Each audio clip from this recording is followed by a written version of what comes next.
Ladies and gentlemen, the journey for focus, clarity, and mental mastery is about to begin. Live from WSIC Studios on the shores of Lake Norman, the show that gives you the tools to think sharper, sleep deeper, manage stress, and unlock your full mental potential. This is Your Brain Matters. And now, with over 30 years of brain science, more than 70,000 brain analyses, bringing neuroscience to everyday life, here's your host, Dr. Tim Royer. Welcome back, everyone, to Your Brain Matters with your host, Dr. Tim Royer. Yeah. And myself, your co-host, Nurse Amy Royer. We're excited to be back. Can you believe it? Hope everybody had a great Thanksgiving. Yes. With their family and food. Pumpkin pie. All that kind of stuff. Yeah. What's not to like about Thanksgiving? So let's kick off today with some of our neuro news and notes. Let's do it. So let me check with you, Doc. What's your first item on the agenda? Well, top thing, number one, is the upcoming Reclaim Your Brain lecture. That's on December 16. Last time I stumbled and said 12, corrected myself, but it is December 16th, and that is at 7 p.m. at Verdict Ridge Country Club. Aha. Yes, I've been to one of these before at Verdict Ridge. One. You've been to a million and a half. A million. And I'm still going and still listening. But it's a nice place, easy to get in and out of, easy parking. Yeah. So I recommend it to people. Just give yourself a nice gift and just go and sit down and relax, and we will have a cookie and some water for you. But what will be great is it's usually a really good atmosphere, and you'll learn something, which is also kind of fun, and it's very low stress. It's very interactive. And I'm going to say you're going to learn more about why your brain matters. Absolutely. And they're actually going to see a live EEG going during the lecture where we'll be looking at brain waves on the screen, be looking at heart, breathing. It's really quite an interactive, a great opportunity. It's all free, about an hour and 15 minutes. We also are giving away a free book there where you bring all three of our books, Forge Your Own Armor, Tsunami, and Einstein, are all available. You can get to pick one for free for being. If you want, we need you to RSVP. The room's not huge, so please RSVP. The number to RSVP, you can text us, is 616-341-2299. 616-341-2299. Awesome. Great. And I think you also were wanting to talk about the grand opening. Oh, yeah, huge. For the office in Birkdale. Yeah, love it. Love it. We have been having so much fun. Opened this beginning of November, and been having a lot of our local people. Now, most of our business, or most of what we do, is virtual, where it's actually, we send equipment to people's homes. So 90% of our business is all over the world. But now that we live here, we decided let's open this little office. It's great, easy to get to, right by Birkdale Village. We're doing our grand opening the next few months and doing a giveaway where we're actually doing a full brain assessment that's normally $500. You can get your brain and nervous system fully assessed, where we see it in real time, for $250. And the way to access that is to go to yourbrainmatters.today. yourbrainmatters.today, and that will be a registration form to get this discount. We'll schedule an appointment with me and our staff. You are going to love it. I can guarantee you will like this assessment. Yeah, it's really good. And it is actually, if you go to the lecture, it's like the next thing to do after the lecture, because you see, hear, learn at the lecture, then you're going to apply that to your own information, your own data. And Doc is great doing all of that interpretation in person, and then kind of unpacking, hey, now that we know this much, what should we do about it? So it's good. It's a really good full circle. Again, we want to remind people that we would love to give them a free copy of Einstein for anyone who's interested in the work that we do. The book, Extinguishing Einstein, is kind of a fabulous summary of what it is that we're up to.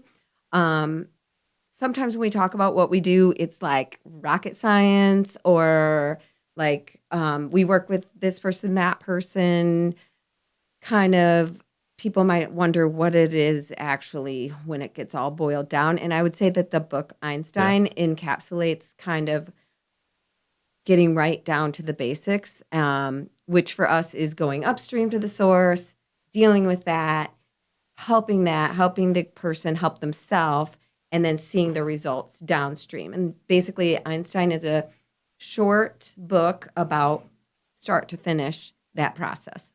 Yeah, and chapter 1, you will love chapter 1 because it just reveals kind of the dark side of medical care and what's happening primarily to our kids in our culture. So to get the free copy, everything's free so far. Yeah, we're kind of just giving stuff away. Holidays, How is Royer Neuroscience Christmas, making any money? Okay. Santa, ho, ho, ho. Oh, yeah, that's true. Yeah. So you go to RoyerNeuroscience.com, RoyerNeuroscience.com, and there's a free book button. You hit that book, collect some information, and we send that book to your front door free of charge. So as we finish up the Neuro News and Notes, I've been starting to ask people on my Who's Who list, and it doesn't have to be the Who's Who list, but I've been asking people, why does your brain matter? So I sent out texts to a bunch of different people from my, contact list, and we got this one back. This is from a really good friend and colleague, Dr. Ryan Bentley, out of Michigan. He actually should go by Dr.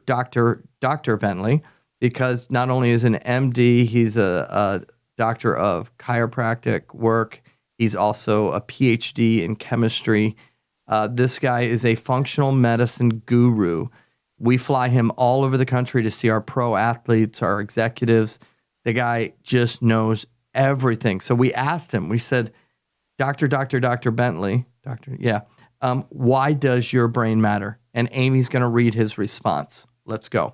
Okay. It's loaded. Loaded. Right? So I feel like once I read it, I was like, oh, this is what the whole next year is going to be about. But so here's what he says. Your brain matters because it's not just the control center. It's the master conductor orchestrating every cell, every heartbeat, and every healing response in your body. Most people think of the brain as just processing thoughts and memories, but here's what they miss. Your brain directly controls your immune function, your hormone production, and your body's ability to repair itself. Every decision you make, every toxin you encounter, every nutrient you consume, they all impact this 3-pound universe between your ears. Your brain determines whether your body degenerates or regenerates. When we optimize brain function through proper nutrition, avoiding and or removing toxins, and provide cellular support, we don't just think better, we regenerate better. That's why your brain matters. It's literally the difference between a body that breaks down and one that brilliantly adapts and heals itself every single day. Wow. Right? That's a mic drop. It is a mic drop.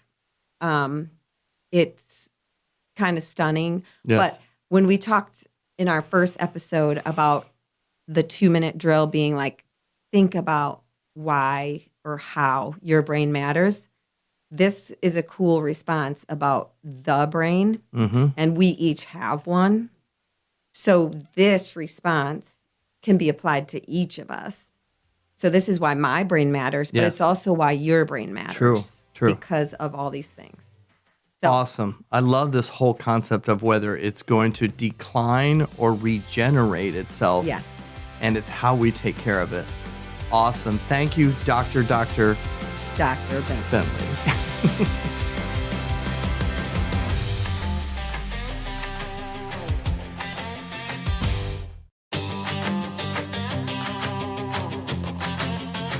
We are going into the mind. This is our second section.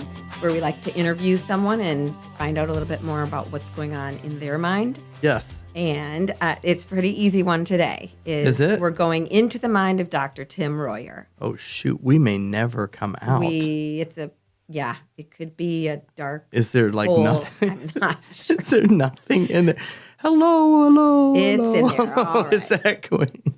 So, well, and remember, you did bring your brain with you. Yes, I got my brain because my brain case. matters, and I got to have an extra one just in case. Just in case we do have that. Yeah. But we know you do have your brain, and Yes. your brain matters. And Amen. so we're going to just have a few little interview questions to find out a little bit more about you, why you do what you do, and how you do it. Yeah, All let's right? go. Okay.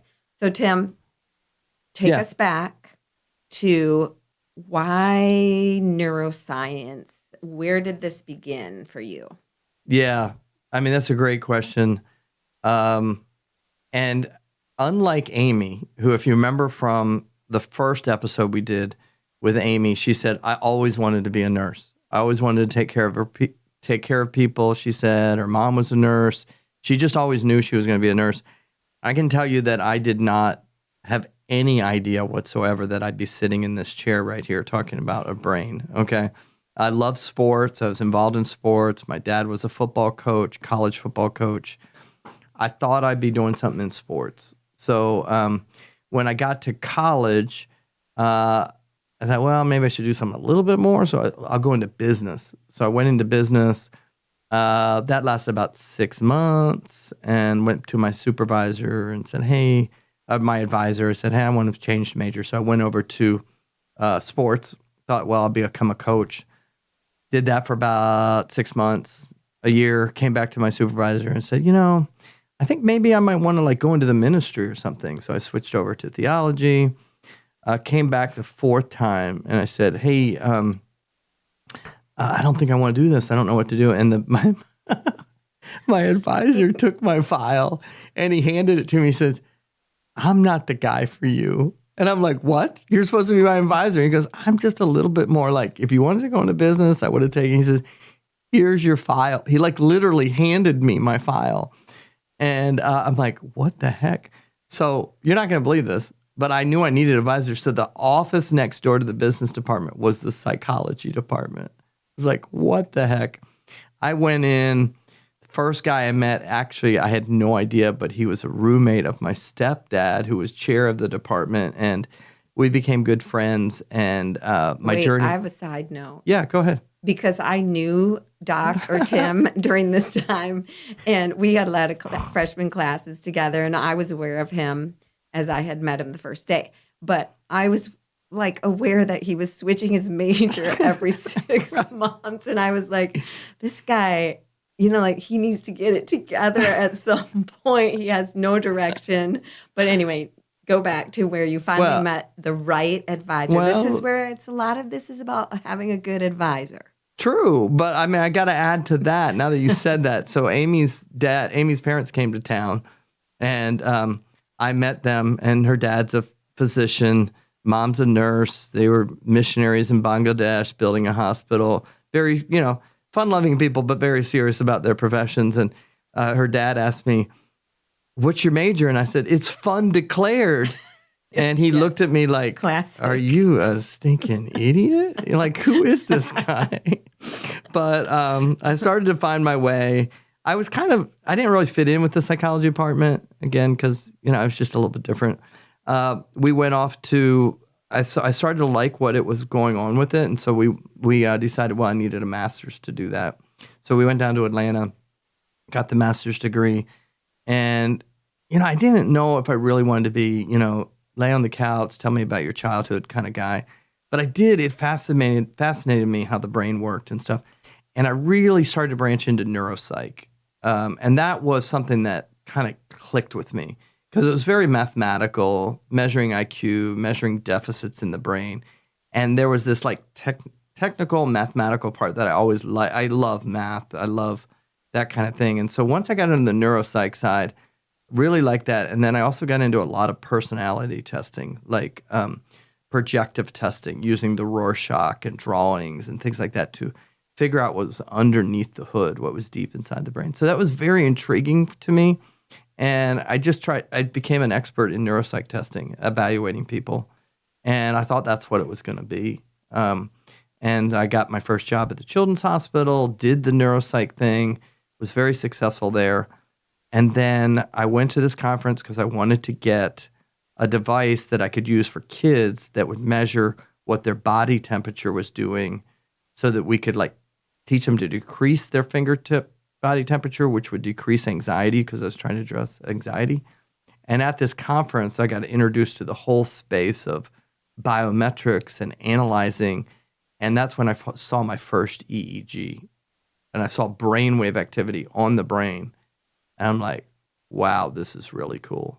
And I started to make that link between the mathematical electrical energy on the EEG and why we have depression, anxiety, autism, sleep problems. And that's when the light bulb came on. That was probably 9 years into my career. Wow. And ever since then, man, I love neuroscience. I love it. Every time I look at a brain, it's just, wow. It's awesome. Yeah.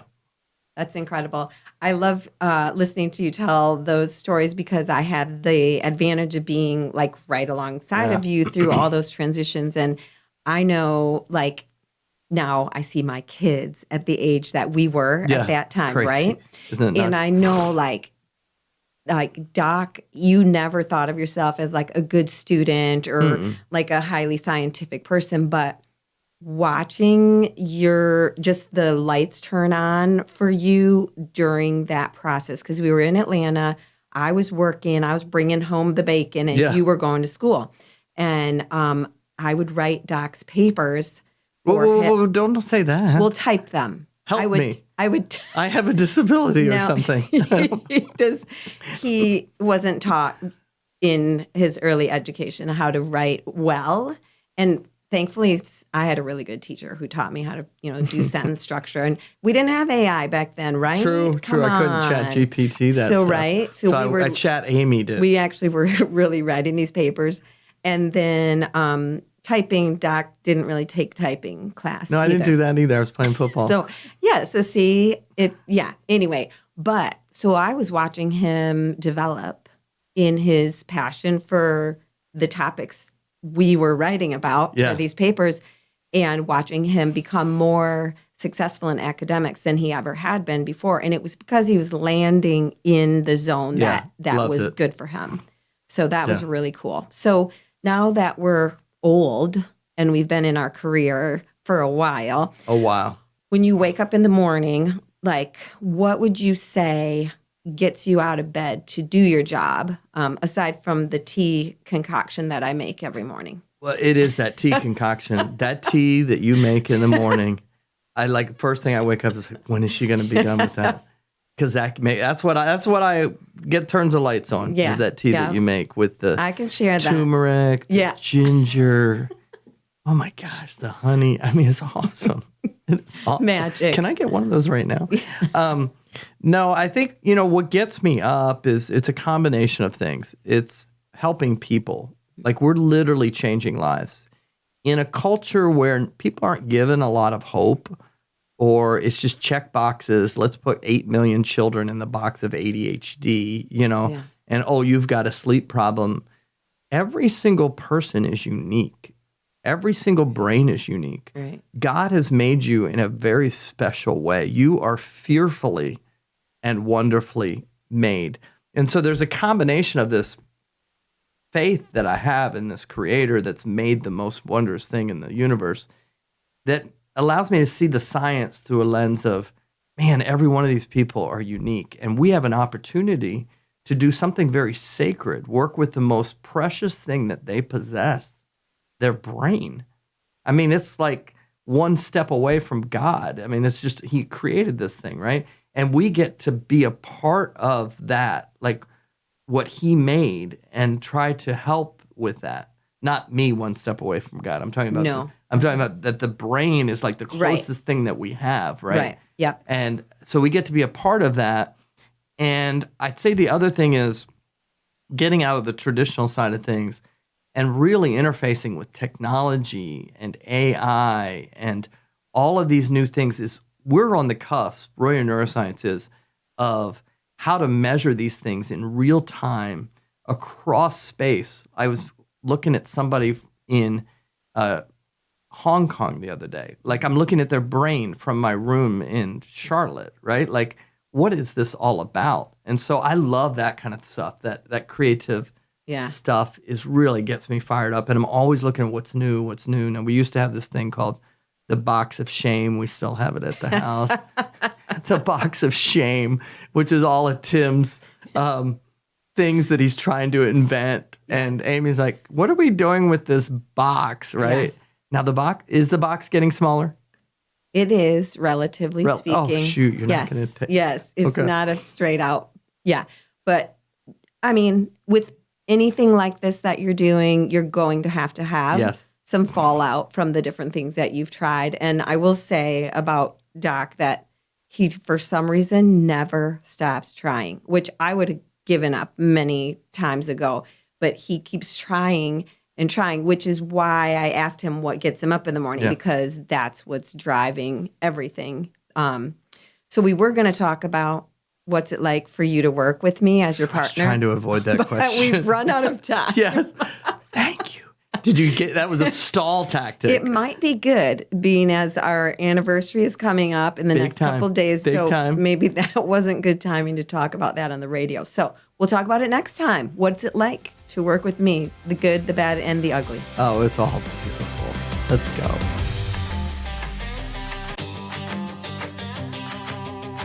Okay, we are cruising right into the science corner. Let's go. Yep. And what we wanted to talk about today was how the autonomic nervous system activates the HPA axis. Oh, that hurts my head. You just hurt my brain. I know, because that activation affects the entire body. So it's a big deal. So we already talked about the brain, the oxygen that gives it energy. We talked a bit about the autonomic nervous system last week. And so it's the next step. So, I mean, you guys are getting smarter, whether you like it or not. Yeah. But this is deep and rich science that we're going to go into. So don't plan on remembering every single thing that we say. But if you could get the gist of what is going on in this whole activation of the HPA axis, I think one thing I would put down as the backdrop for everything we're talking about is the upstream and downstream idea. So the downstream is all the behaviors and the feelings and the reactions in our body that we feel. But the upstream is going all the way up to, as we heard from Dr. Bentley, like the command center. And we're going to talk today about how the command center electrically activates all this chemical cascade of the HPA axis. Yeah, all right? It's like the message that gets sent out from the command center to the entire army. Yes. And this is your plan, your game plan, and it sends it out through this vehicle. Right. So I would like to just say a couple things as we start. One is we haven't always known all of this stuff. This isn't what I went to school for. No. And I'm going to say that I was 10 years into my career before I started to put these things together. You know, I'm an expert at studying the brain in relation to diagnoses and neuropsych and those kind of things. But then starting to think, well, how does this whole thing work? And so then you bring in all this kind of like medical science side, which is really Amy's forte. And I can still remember her handing me this book. We've mentioned this before. And she kept like sliding it like on my nightstand or on my desk. And I'm like, I don't got time for this, Amy. And she goes, you have to read this book. And I'm going to say to you guys, imagine Amy keeps leaving this book on your nightstand. You need to read this book. This changed the face of the last 25 years of what we've done. And that is Why Zebras Don't Get Ulcers by Robert Sapolsky out of Stanford. A game changer. got to be on your list for 2026. It's pretty good. I mean, it's very long, which is a downer Not for me. that long. It's long. John's reading like this. What's this book? This Western thing that he's The reading. Lonesome Dove. It's like 8,000 pages. I know. He told me to read it, and I was like, in my next life. This isn't even close. It's like 200 pages. I don't know. It seemed long, 250. but you can listen to it on Audible. And he's so funny. Dr. Sapolsky is and you can also watch his videos on YouTube. Yes. They're really good. But the science of why zebras don't get ulcers, he just does the best job explaining it. Yeah. So we're going to try to unpack that here in the next 5 minutes. Everything that Dr. Sapolsky has done his entire career on. No. So we've talked about the autonomic nervous system, which is using your 5 senses to decide how fast you can go. And so we use those senses and it decides, do I need to go into sympathetic, which is a very fast fight, flight state, or do I go into parasympathetic, which is rest, digest, and renew? And in the last episode, we said humans are different than animals. Humans, we have the big frontal lobe that isn't just using the 5 senses. Sometimes we override those senses with our thought patterns because we can think in the future, we can think in the past, all within seconds. And it's those thought processes sometimes that override the 5 senses. So in either case, the brain doesn't know. It doesn't necessarily know. It just knows it's lighting up or the electrical current in the EEG is getting faster. And that means we've got a problem. So it saw a lion, and when it saw a lion, it's going to start to send a message to every system, every cell in the body. We're in sympathetic now. So we're in sympathetic. This is all happening in milliseconds. We see the lion, the kid darts out in front of us while we're driving. This is all in milliseconds that the brain lights up and it sends its first message to something called your hypothalamus, which is the base of the skull. So this hypothalamus, it releases a chemical. And I am not going to say the chemical because I will completely mess it up. Amy, what is the chemical it releases? The corticotropin releasing hormone. Say it again. Let's just say it again. The corticotropin releasing hormone. Wow. Yeah. I just call it CRH. Okay, so it releases CRH from the hypothalamus over to another area called the pituitary gland. Okay, this is happening in milliseconds. And then the CRH is sending this chemical signal via the electrical signal that started with the brain running fast. These chemical cascades are happening. And now the pituitary gland releases adrenocorticotropic hormone. ACTH. So we've got hypothalamus, pituitary gland, ACTH goes out, and all of a sudden that goes from the brain. Now we're leaving the brain, and the signal through ACTH is going to your adrenal glands, which sit on top of your kidneys. So down to my adrenal glands. I've made a travel distance here with this message. And the adrenal glands all of a sudden release a chemical referred to as glucocorticoid. Golly. That one's pretty easy, right? Yeah. Well, glucocorticoid, but most of us refer to that as cortisol. Cortisol gets released. And when this cortisol gets released, it has one purpose. Its purpose is to increase dramatically the amount of sugar you're producing. So this thing is called HPA axis. Every drug company on the planet is trying to find a way to chemically alter the HPA axis. Every person that has PTSD has had a flip of their HPA axis where they're just on constantly. But this cortisol gets released, this glucocorticoid, and then all of a sudden something happens that causes us to absorb more sugar. Can you explain some of that that's going on? Right. So the first reaction to the activation of the HPA axis is that our human body would need sugar. Yes. So that we could have instant energy. That's the whole purpose. Right. So the first thing that happens is that the cortisol tells the cells to open more sugar pathways. So it's kind of as if you imagine little doorway proteins that pull glucose from your bloodstream into your cells. So now your cells have energy. All this sugar. Right. All the sugar is getting absorbed. But if we pulled the sugar out of the blood supply into the cells, then we need to replace the sugar in the bloodstream. Otherwise, we're going to tank Yeah. So then there's like a second thing that happens that involves our liver. And it's kind of cool because the liver's kind of the supply chain agent. And it's like, okay, so now we got to go to the back room and grab some more sugar. So the liver does two things. One is it breaks down stored glycogen into glucose because we have a certain amount that's stored. That's kind of like what's in your wallet. Mm-hmm.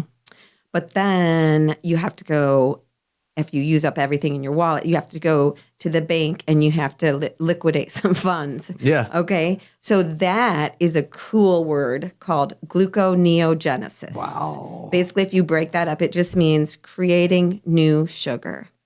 And the liver is kind of in charge of that and uses chemicals to make that happen.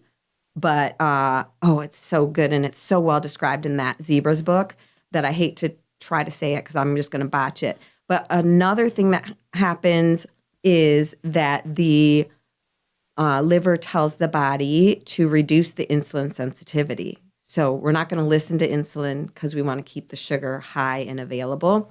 So that is one heck of an activation. You are ready at that point to literally run from a lion or lift a car off of somebody, or do one of these amazing things that people do. However, in real life, how often do we ever have that demand on us? Right. So what we end up with is this completely activated system ready to go and no place to go. And so then there's some fallout from that. And we're going to talk about that next time. We're going to try to unpack these common things we all experience that are related to this activation. Yes. Amazing thing with inside of us.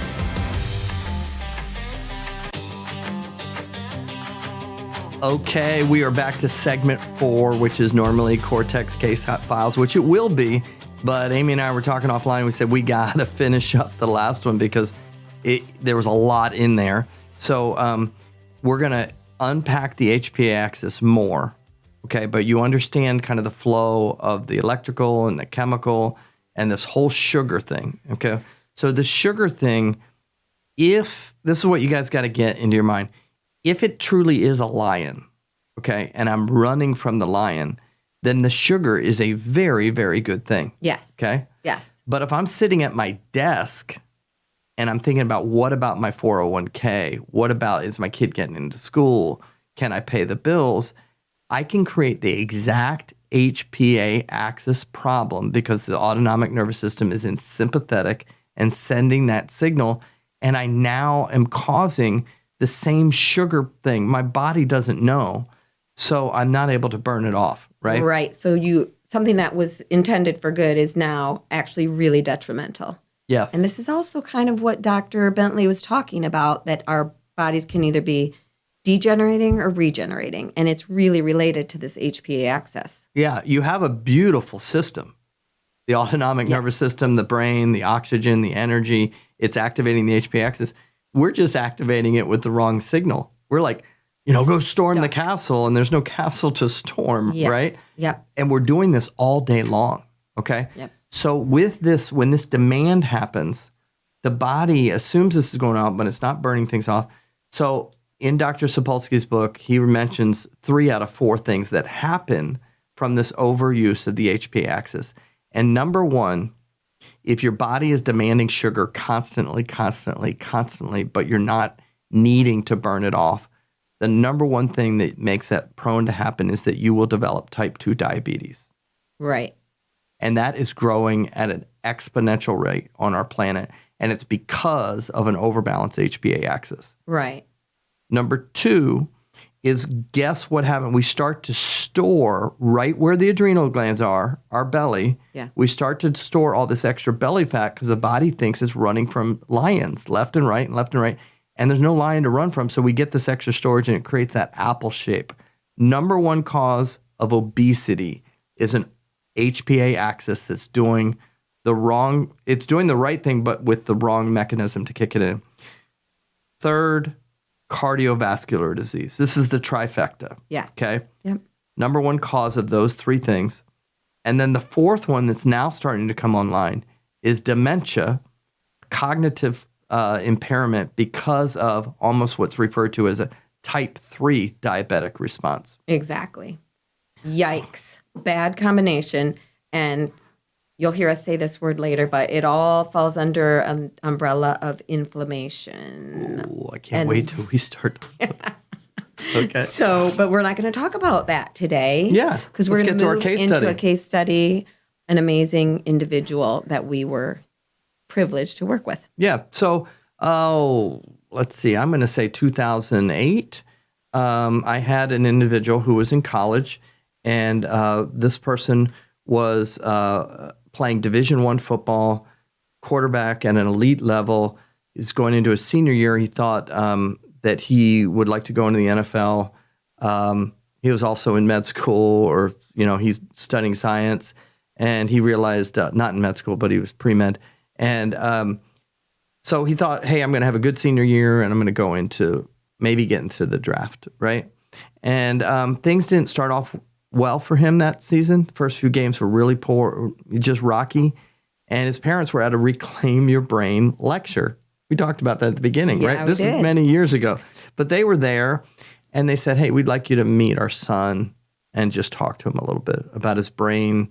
And really what I was going to be looking at is his autonomic nervous system, right? Yeah. And so he came in, I met with him, and I'm like, man, this guy's autonomic nervous system is really going super fast, right? Very fast. So even though there weren't any lions, his brain was acting as if there were lions. Now, football is stressful, but it's not really the same life and death thing. There might be moments sort of like that, but that's not what we're talking about. And so what had happened was all the what ifs, what about the last game, what if I don't do this, had all combined to cause the frontal lobe to activate at a pace that wasn't in balance, but that was in a fight, flight, or sympathetic state. So what do we know now for this college kid is, now that you guys have listened to this episode, we automatically know, because the nervous system is in sympathetic, that his HPA axis is overactivated. Now, he's probably burning a lot of things off. He's not going to have type 2 diabetes, cardiovascular at this point in his life, but you don't fix this, this is going to turn into a problem. So we started to look under the hood, and that's what you got to do. Take home again.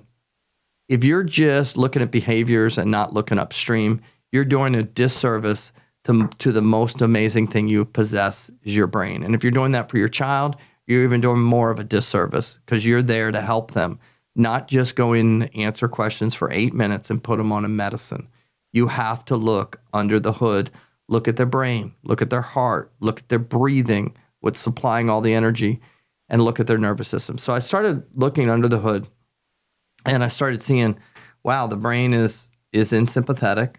That's affecting some of the recovery and sleep and hormones. But one of the things I noticed right away was the breathing was really off. So where do we get most of our oxygen from, or most of our energy comes from oxygen? Right. And the big piece wasn't that he couldn't breathe slow. I mean, this is an elite athlete, Yes. right? Yeah. But he wasn't able to keep it consistent. So if you have this fuel supply into the heart, into the body of oxygen, you can breathe slow, but if the belly isn't causing the diaphragm to move correctly, then the breathing gets inconsistent. And so then the heart starts to go into a stress response. So we then looked at the heart and saw that you're going to learn more about this as we go. But the ideal frequency or speed of the heart was much lower than I wanted to see, way lower. And the high frequency, or the stress side of the heart, was really, really high. And he's just sitting there talking to me. There's not like 6 lions in the room, right? Right. He's talking to me, and it's overactivated. Yeah, I remember him sitting there working on the breathing with him, and that I see this extremely fit athlete beside me, and then I look at the screen, and it's like a brittle, like older person is what it looks like in the data. Yeah, and if we didn't have that data, from the outside, you can't tell. I mean, this Right. guy's smart. I mean, his IQ is brilliant guy through the roof.